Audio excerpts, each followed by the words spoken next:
Bienvenue dans l'univers captivant du podcast De Fil en Aiguille, le podcast dédié aux entrepreneurs ambitieux qui aspirent à créer leur propre marque de vêtements. Je suis Maëlys, membre de l'atelier JRH, et chaque semaine, seule ou avec mon équipe, je vous partage les clés essentielles qui vous guideront dans la création de votre propre marque de vêtements. Alors, prêt à tirer votre épingle du jeu ?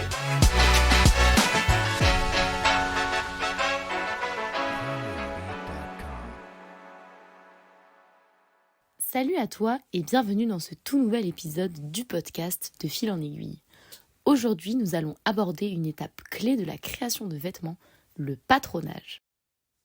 Alors tout d'abord, le patronage textile, c'est quoi ? Il s'agit de l'art de créer des patrons de vêtements servant de guide pour découper et assembler les pièces de tissu afin de créer des vêtements sur mesure. C'est un processus qui demande à la fois précision et créativité et qui remonte à des siècles d'histoire.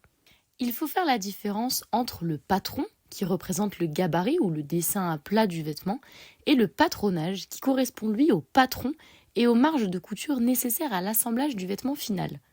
Vous savez, ce petit bout de tissu avec plein de fils que l'on retrouve souvent à l'intérieur de nos t-shirts, de nos pantalons, etc. Fabriquer un patron demande de l'expertise et une bonne vision dans l'espace.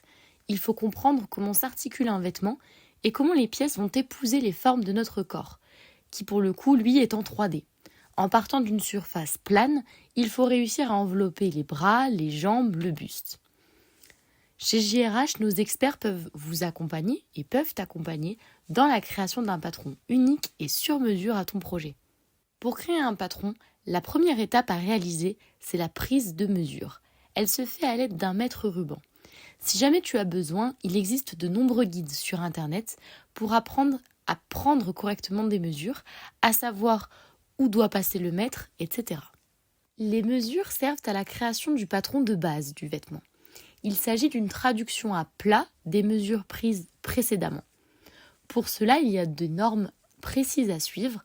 Par exemple, il va falloir ajouter 8 cm aux mesures prises pour la poitrine afin de permettre le mouvement des bras, mais également 3 cm à la taille et 4 cm au bassin. Le patron se divise en 4 parties. La partie avant droite, la partie avant gauche, la partie arrière droite et la partie arrière gauche. Lorsque l'on dessine le patron d'un vêtement, chaque trait a une importance capitale et peut prendre différentes formes. Ils ont tous une signification différente.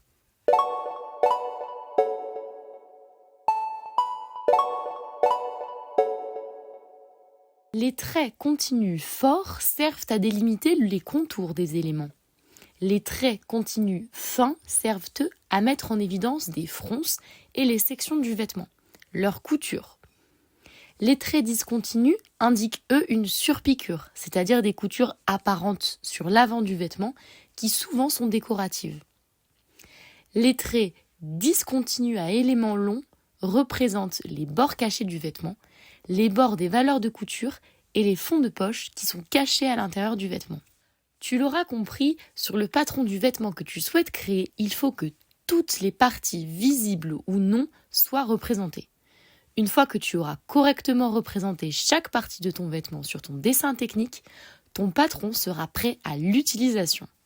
Petit conseil, si tu souhaites avoir un vêtement vraiment symétrique, je te conseille de réaliser qu'une seule moitié de ton vêtement et de la décalquer afin de tracer l'autre moitié. Il ne te reste plus qu'à découper et assembler chaque partie de ton vêtement en suivant le cahier des charges que tu t'es fixé via l'étape de patronage.